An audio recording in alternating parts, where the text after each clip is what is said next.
Okay, right. Well, we're back with another Conversations in Careers interview. I'm Jasmine, and today I'm joined by Sarah Kendall, who is one of the associate consultants at Scendea. So, to get going, I'm going to hand you over to Sarah, and she's going to introduce herself and tell you a little bit about what she does. Hi, thank you so much for the opportunity to speak today. I work at Scendea, which is a product development and regulatory consulting group. As a consultant, I am a primary point of contact and project manager for clients. We also manage regulatory submissions and work on the preparation of documents in collaboration with the rest of the team. I joined Scendea about 18 months ago after my PhD as an associate consultant and was recently promoted to the role of consultant at the start of the year. Amazing. Thanks so much, Sarah. So, have you always known that your current position now is where you wanted to be? I think I've always known I've wanted to work in a science-based industry that allowed me to work on multiple projects, but I think anyone in regulatory affairs will tell you that absolutely no one has ever highlighted it as a career. But after my PhD, I started investigating the different roles that would be open to me. And to be honest, regulatory affairs kind of seemed like a very obvious choice. The Reg Affairs consultancy basically gives me an opportunity to work on so many different projects with world-leading companies across multiple therapeutic areas at any one point, which is especially exciting given the current pace of development with the pandemic. But it also gives me a chance to see the impact of my work so much more quickly than I used to as a bench-side scientist. And it's really exciting to see my clients reach different milestones in their development as well. I imagine that's really kind of rewarding as well. So you said you always wanted to do something quite sciencey. Did you ever consider going into any other industries, or were you just kind of like, I'm super keen on science? Yeah, I think so I kind of got hooked quite early on during my first degree, and I did a year out in New York where I worked in the lab there, and I was there like, no, science is for me, like science is definitely for me. And then by the end of my PhD, I was there like, okay, science is definitely still for me, but not one project all the time. Like I need something a bit faster, a bit quicker. I need multiple different interests at the same time, because it was just a bit slow. And it was great being an expert in one field, but now I have to work across so many different therapeutic areas that I get kind of more science, if that makes sense, strangely enough, being stepped away from the lab. But yeah, I think when I started looking in the careers, I didn't really want to be lab bench and like at the lab bench anymore. And this gave me an opportunity really to kind of stretch out a bit, start working with different companies and kind of progress some of my softer skills as well. Amazing. So if we go back to kind of when you were going through education, did you go to university? Yeah, so my first degree was at the University of Surrey, and I did a biochemistry degree. And then for one of those years, I went and worked in New York in the lab, and then I came back and finished off my degree, and then went into my master's. So I joined the British Heart Foundation 1+3 PhD program. So my first year I did like 3 rotations in different labs and got my master's in cardiovascular science from that, and then joined one lab full time for the rest of the PhD, and I got a PhD in stem cells and regenerative medicine. Amazing. And how useful was it, that experience working in New York, was it? Yeah, that's amazing. yeah, no, it was so helpful. But I mean, I moved out there at the age of 20. I knew nobody. I'd been to America once, and I had no idea if I could do the job or not. So it was kind of a like jumping at the deep end and hope for the best. But it taught me so much. And then that allowed me, it gave me the experience then to get onto my PhD program. So when you do PhD interviews, they normally ask you to do a presentation on a lab project.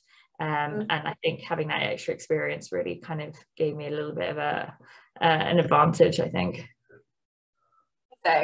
So throughout your kind of early career stage, throughout doing your degree, your PhD, what kind of challenges have you faced along the way? I think, well, initially that move to New York, I think if you can throw yourself in the deep end there, you learn a lot about yourself quite quickly, and you pick up skills a lot quicker if you throw yourself in the deep end.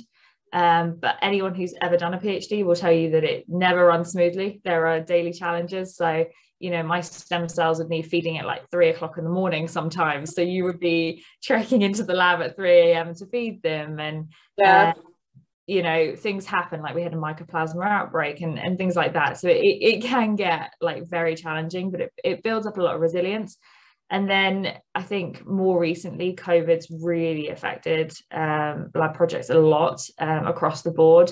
Labs shut down for a really long time. And in science world, that's kind of disastrous, because it means that your funding's running out, things are having to be extended. And that was a real challenge towards the end of my PhD, and actually then moving into working for Scendea. When we first joined, we were just out of lockdown, so that was great.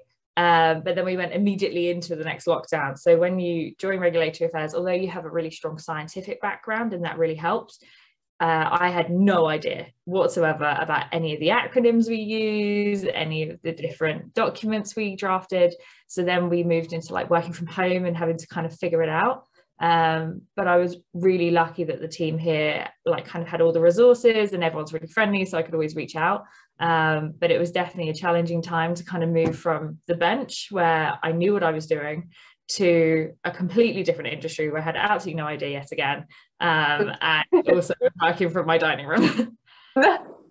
Yeah, I can imagine that is such a challenge. And do you feel kind of well adjusted now to this kind of, like, I guess it's a little bit like a hybrid world? Are you working a lot remotely, or are you more in the office?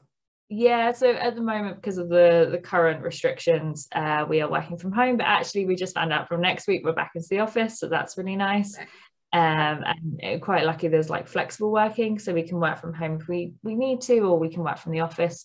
But I have to confess, I'm looking forward to going back to the office, because it's just so nice to have interactions with people. So. Oh, that's good news. That's good news. So based on your experiences, can you give me maybe a couple of key things that you've learned along the way? I know we talked about challenges and things like that, but perhaps some just the key lessons that you've learned. I think one of mine always is to go with your gut instinct. It normally doesn't lead you wrong. Normally you'll get a gut feeling about whether or not like a position is right for you, or if a team's correct for you, or if you think something's going to work out or not. I think always go with that.